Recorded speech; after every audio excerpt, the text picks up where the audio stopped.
Alors, j'ai envie de vous proposer une méthode simple pour mémoriser très facilement un grand nombre, un nombre quasi infini d'ailleurs, de mots de passe très complexes et très difficiles à craquer.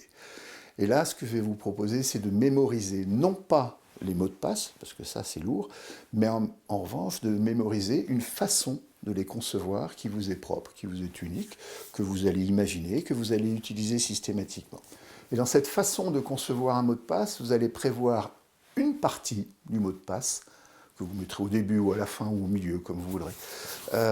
Et cette partie va être complexe. Elle va être constituée de chiffres, de lettres, de signes, majuscules, minuscules pour les lettres. Donc je ne vous donne pas l'exemple, mais vous prenez 4 ou 5 positions un peu complexes. Alors ça, il faut le retenir de mémoire, mais une fois que vous l'aurez tapé 10 ou 12 fois, il n'y aura pas trop de problème. Ce sera rentré. Et puis vous allez additionner à ce mot de passe, déjà complexe mais un peu court, vous allez additionner des parties qui vont être consacrées à la personnalisation du mot de passe pour une plateforme donnée. Par exemple, si c'est votre mot de passe pour accéder à la banque, vous allez mettre, allez, disons 3 lettres, les 3 premières lettres, B-A-N, en plus, alors vous mettez devant, derrière, pas d'importance, mais vous mettez toujours à la même position. Et puis ensuite, vous allez introduire une variable aussi qui est la période concernée. Par exemple, l'année. Alors, on est en 2020, vous pouvez mettre 20, mais c'est un peu trop simple, vous allez mettre 0,2.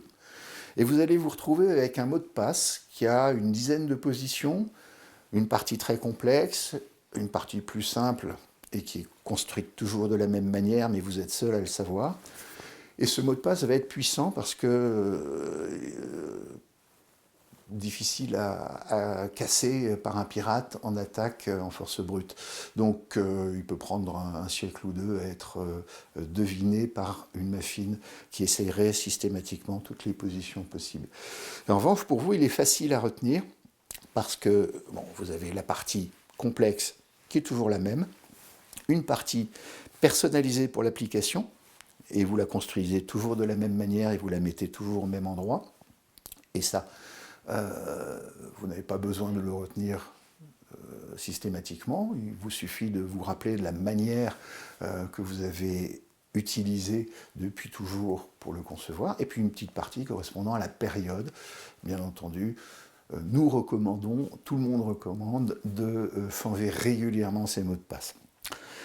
Et qu'est-ce qui va se passer? C'est qu'un pirate, s'il arrive à vous pirater par une procédure de phishing, Jamsonov par exemple, a un mot de passe, il pourra l'essayer sur d'autres plateformes, ça ne fonctionnera pas.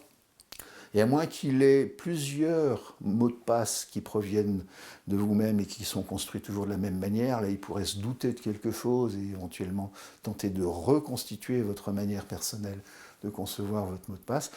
Mais ça c'est rarissime, ça. Un pirate en général arrive à avoir soit par affaire sur le dark web, enfin dans les listes qui sont vendues sous le manteau, il peut avoir un de vos mots de passe, mais il n'en aura pas 2 ou 3. Donc vous êtes passablement tranquille. Voilà, simple, j'utilise cette méthode, j'ai une trentaine d'accès sécurisés sur des sites et des plateformes particulièrement sensibles, ça marche très bien, et n'importe où je peux retrouver ma méthode, je n'ai pas besoin de la noter sur un post-it et de la coller sous mon clavier, je n'ai pas besoin de la mettre dans un gestionnaire de mots de passe qui lui-même peut être piraté, etc.